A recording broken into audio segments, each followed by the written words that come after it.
नमस्कार। ब्रेक के बाद एक बार फिर आपका स्वागत है दूसरे चरण के महारण में, जहां लगातार हम आपको आज तस्वीरें दिखाएंगे और खबरें भी आपको देंगे किस तरीके से लगातार हम यूपी की 8 लोकसभा सीटों पर चुनाव जारी है, यानी मतदान जारी है। और साथ ही साथ अलग अलग जगहों से भी तस्वीरें हम आपको दिखाएंगे, क्योंकि लोकसभा के दूसरे चरण की 88 लोकसभा सीटों पर आज मतदान हो रहा है। इसी बीच इस वक्त की एक बड़ी खबर सामने आ रही है, जहां पर बीजेपी के अध्यक्ष जेपी नड्डा ने पूर्व पीएम मनमोहन सिंह के बयान पर फिर से हमला बोला है। जेपी नड्डा ने कहा एससी एसटी और ओबीसी का हक मुस्लिमों को देना चाहती है कांग्रेस। जेपी नड्डा ने कहा कांग्रेस और ईडी गठबंधन का छिपा हुआ एजेंडा है ये। वहीं जेपी नड्डा ने कहा पीएम मोदी कहते हैं संसाधनों पर पहला हक गरीबों का।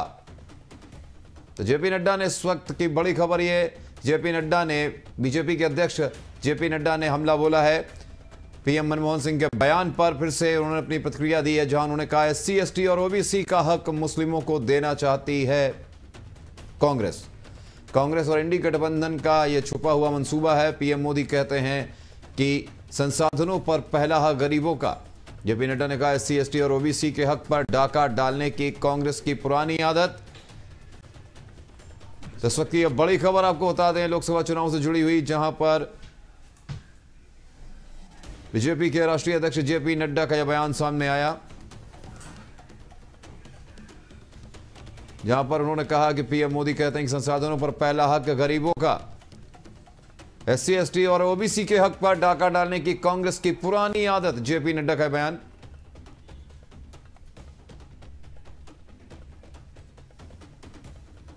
एससी एसटी और ओबीसी का हक मुस्लिमों को देना चाहती है कांग्रेस। कांग्रेस और ईडी गठबंधन का छिपा हुआ यह एजेंडा है। जेपी नड्डा का यह प्रतिक्रिया सामने आई।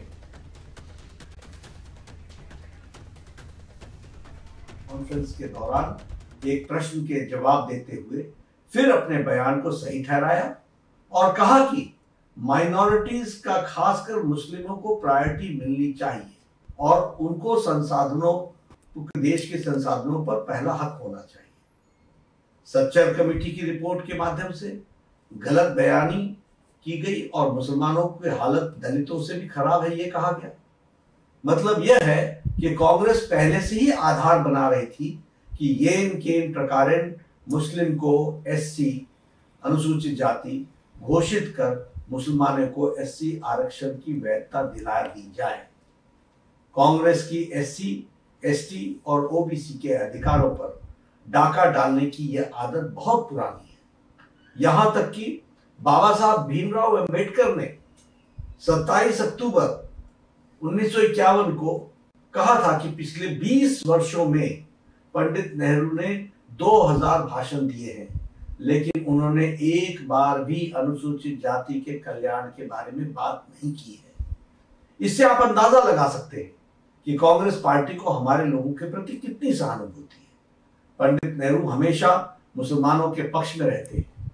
मैं नहीं चाहता कि मुसलमानों की उपेक्षा हो, कदापि हम नहीं चाहते कि मुसलमानों की अपेक्षा हो, लेकिन मैं यह जरूर चाहता हूं कि मुसलमानों को अन्य समुदायों की कीमत पर अनुचित लाभ नहीं उठाना चाहिए। जिन्हें अधिक सुरक्षा की आवश्यकता है उन्हें ही लाभ मिलना चाहिए। कांग्रेस ने राष्ट्रीय धार्मिक और भाषाई अल्पसंख्यक आयोग का गठन कर यह साजिश रची कि मुसलमानों में भी जाति है, इसलिए उनमें भी एससी माना जाए और एससी लिस्ट में आरक्षण दिया जाए। कोई एससी अगर धर्म बदलकर मुसलमान बनता है तो उसका एससी दर्जा बना रहे। साथ ही ओबीसी के 27% से 6% काट कर मुसलमानों को आरक्षण दिया जाए। कांग्रेस ने कोर्ट के कानून को बदलकर एएमयू, जामिया मिलिया जैसे संस्थानों में एससी एसटी ओबीसी रिजर्वेशन को खत्म किया। 1981 में कांग्रेस ने एससी एसटी और ओबीसी के रिजर्वेशन को छीनने के लिए अलग एएमयू अमेंडमेंट एक्ट 1981 लाकर कोर्ट के फैसले को बदल दिया। कांग्रेस सभी जातियों को ओबीसी यानी सामाजिक और शैक्षणिक रूप से पिछड़ा बता रही है। कांग्रेस ने आंध्र प्रदेश में 4 बार मुस्लिम रिजर्वेशन को इंप्लीमेंट करने की कोशिश की। सुप्रीम कोर्ट के इंटरवेंशन के कारण कांग्रेस सरकार इसे लागू नहीं कर पाई। 2009 में लोकसभा इलेक्शन में अपने मैनिफेस्टो को कांग्रेस ने जॉब और एजुकेशन में मुसलमानों को नेशन वाइड रिजर्वेशन देने।